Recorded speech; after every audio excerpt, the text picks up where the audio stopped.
sang kekasih dari Dr. Edi, tapi untuk seluruh manusia. Ya, jadi ini nilai yang paling tinggi yang saya lihat. Kemudian saya juga melihat bahwa produk nasional adalah bagian dari tugas kita semua sebagai warga negara yang baik untuk mencoba mengangkat dan mendorongnya, mengembangbiakan sehingga kita tidak memiliki ketergantungan yang besar lagi dari negara lain. Kita bisa menjadi mandiri di berbagai bidang. Yang keempat, nilai sociopreneurship tadi, yang tadi sempat disinggung oleh Ibu Feni, sangat tinggi. Saya melihat bagaimana proses ini dijalankan oleh Golden Tree Wines, manfaatnya sangat-sangat besar, malah memiliki manfaat dunia. Mengapa?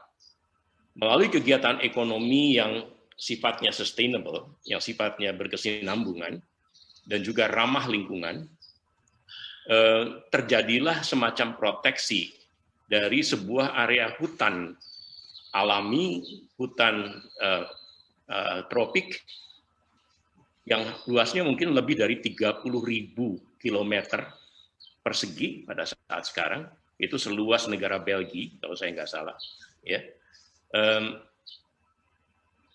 Suatu social control melalui kegiatan ekonomi yang ramah lingkungan dan berkesinambungan.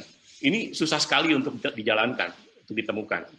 Ya, ini terjadi melalui proses pembuatan honey wine ini.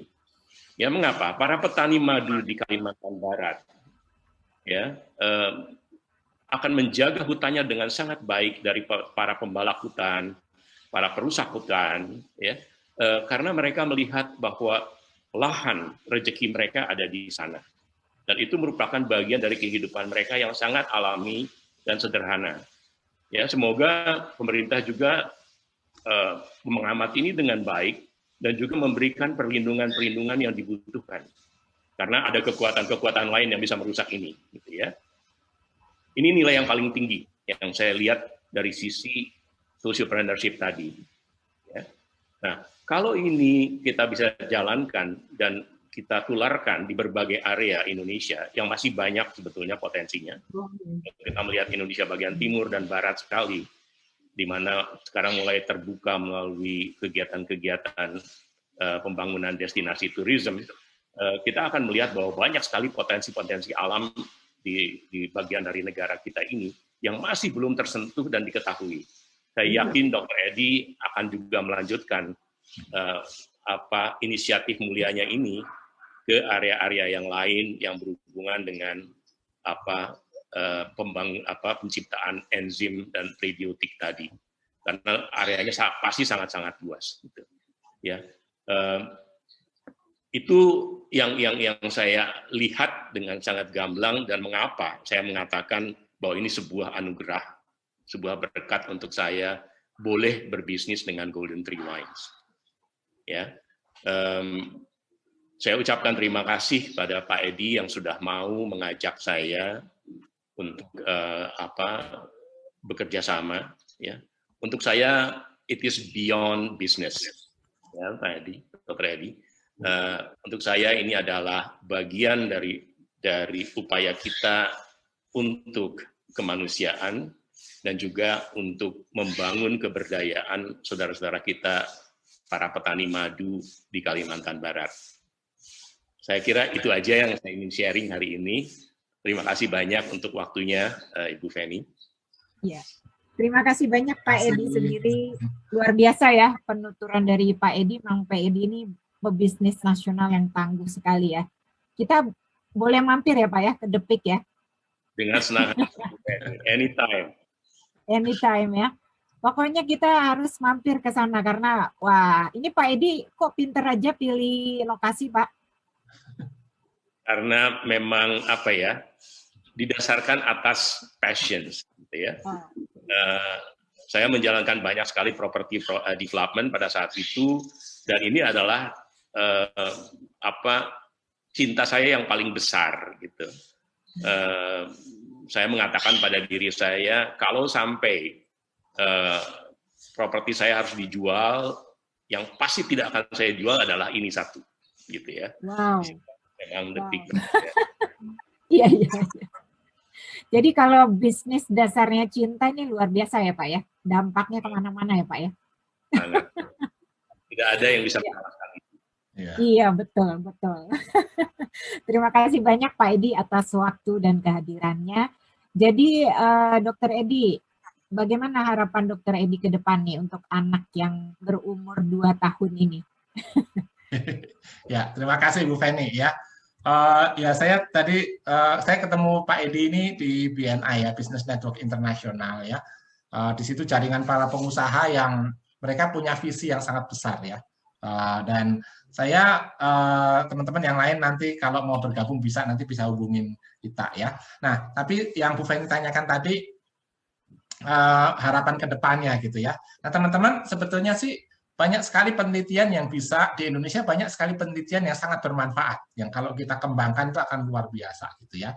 Nah, kalau buat saya sendiri saya punya passion di penelitian-penelitian termasuk Honeywine ini itu satu penelitian akan memberikan layak kita kembangkan itu kalau ada 4 pilar gitu ya.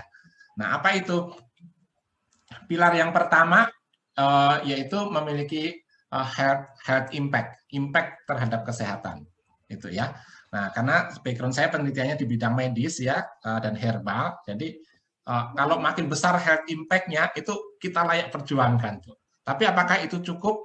Menurut saya belum cukup gitu ya. Banyak yang punya healthy impact itu, tapi yang kedua ini penting juga, yaitu punya social impact. Tadi Pak Edi cerita ya. Nah, kalau ini kita kembangkan, berdampak enggak untuk masyarakat yang lain gitu ya. Nah, di fermentasi madu hutan ini dampaknya luar biasa gitu kan.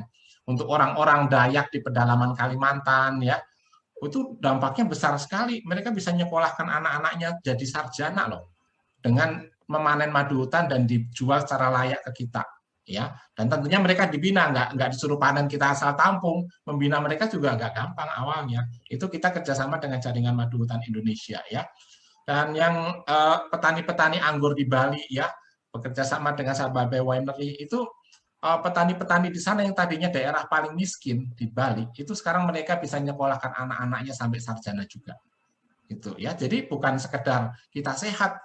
Pada waktu kita Honeywine itu di genggaman tangan kita, itu ribuan orang di luar sana itu sudah merasakan manfaatnya itu dari situ ya, secara social impact-nya.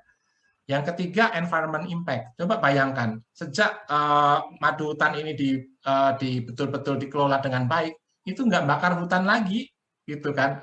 Coba dulu bakar hutan kan gede-gedean ya di Kalimantan, sekarang nggak lagi, gitu ya. Dampak lingkungannya sangat bagus. Mereka nggak nambang emas lagi dengan menggunakan merkuri di sungai-sungai itu, gitu ya. Sejak mereka memprioritaskan madu hutan ini, gitu ya. Nah, dan itu pilar yang ketiga, environment impact. Dan pilar yang keempat yang saya pegang teguh, itu harus Indonesia banget. Jadi semua produk Indonesia yang saya kembangkan, Indonesia punya banyak potensi, namun belum banyak orang yang mau mengembangkannya itu dengan benar-benar gitu ya. Itu ada, tapi belum banyak. Nah, jadi saya punya passion ya, produk Indonesia ini akan merajai dunia. Bukan hanya produk Cina. Karena ada pepatah mengatakan, Tuhan menciptakan langit dan segala isinya. Orang-orang negara Tiongkok yang mengisinya, gitu kan? Karena produk Tiongkok kan ada di seluruh dunia kan, tapi produk Indonesia ini nggak kalah loh, betul. Dan ini kalau kita teliti, kita kembangkan betul-betul ya, teman-teman, ini luar biasa. Jadi 4 pilar itu, health impact, social impact, environment impact, dan Indonesia, produk asli Indonesia. Itu kita perlu perjuangkan bersama ya. Itu harapan ke depan ya. Dan meskipun saat ini fermentasi madu hutan atau Honeywine ini sudah memberikan dampak yang sangat positif ya, sangat bagus untuk orang-orang tua ya, untuk penderita autoimun ya. Namun teman-teman, saya yakin ini akan dikembangkan lebih jauh lagi ya. Ini akan menjadi yang sekarang ini bukan obat ya, tapi suatu saat ini akan menjadi herbal yang sangat-sangat potensial lagi. Nah, itu melalui satu proses penelitian ya. Jadi penelitian yang melibatkan ratusan atau ribuan orang ya. Dan suatu saat saya berharap akan ada funding ya, ada dana dari luar negeri atau dalam negeri yang akan membiayai penelitian-penelitian seperti ini, teman-teman ya. Dan harapan saya yang ketiga, bahwa honey wine atau fermentasi madu hutan ini bukan hanya bisa dirasakan oleh orang-orang Indonesia saja, ya. Banyak orang-orang yang mengalami autoimun dengan gejala-gejala yang parah, ya. Banyak orang-orang tua yang stamina-nya menurun, ya. Banyak pesakit-sakitan. Mereka menunggu kesempatan seperti ini, meskipun dia di luar negeri, gitu, bukan di Indonesia, ya. Dan saya yakin suatu saat The Golden Trees Honey Wine ini akan berada di seluruh dunia. Ada di Jepang, di India, di China, di manapun, dan saya sangat yakin itu, ya. Dan saya bersyukur ada di jaringan BNI dengan Pak Edi ini, karena apa? Karena kami terkonek dengan banyak pengusaha di seluruh penjuru dunia, ya. Nanti habis kita acara ini kami meeting sama ini Pak Edi, sama BNI India, gitu ya. Tanggal 10 kita meeting dengan BNI Jepang, gitu ya. Dan saya yakin nanti dengan The Peak Connoisseurs kita punya kerjasama supaya honey wine ini bisa dinikmati dan memberikan berkat atau dampak positif untuk kesehatan banyak orang di seluruh dunia, gitu ya. Cepat atau lambat itu akan terjadi, ya. Dan saya minta dukungan dari teman-teman semua yang ada di grup ini dan juga semua teman-teman di Indonesia. Ayo kita dukung, ya. Kita angkat produk Indonesia ini supaya bisa menjadi produk andalan di seluruh dunia dan mengharumkan nama Indonesia di mata dunia. Begitu dari saya, Bu Feni. Makasih. Terima kasih banyak. Ini kalau passion-nya kuat begitu, pasti kita akan ada di berbagai tempat di dunia ya, selain di Indonesia ya. Karena manfaatnya juga bukan hanya iklan atau kata-kata doang, tapi sudah banyak dirasakan dari mulut ke mulut ya, untuk berbagai teman-teman yang penyintas autoimun. Dan juga tanpa kita sadari, sebetulnya hutan tropis kita sudah memberikan sumbangan luar biasa untuk dunia sebagai paru-paru dunia.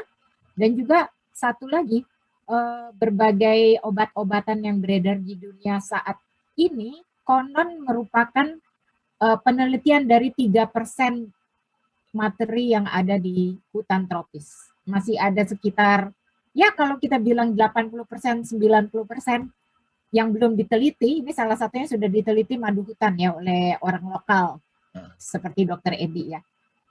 Ini luar biasa kan, berarti dampaknya buat kesehatan dunia.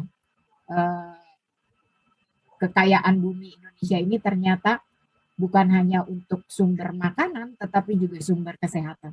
Berikutnya kita juga mau mendengarkan salah satu founder dari The Golden Trees Honey Wine, Ibu Eva Rianti Utapaya, yang sejak dulu juga terkenal karena selalu mau mendukung atau memunculkan produk-produk lokal unggulan. Ibu Eva ini nggak bosan-bosan dan nggak pernah putus asa sejak berapa puluh tahun yang lalu ya Bu Eva ya.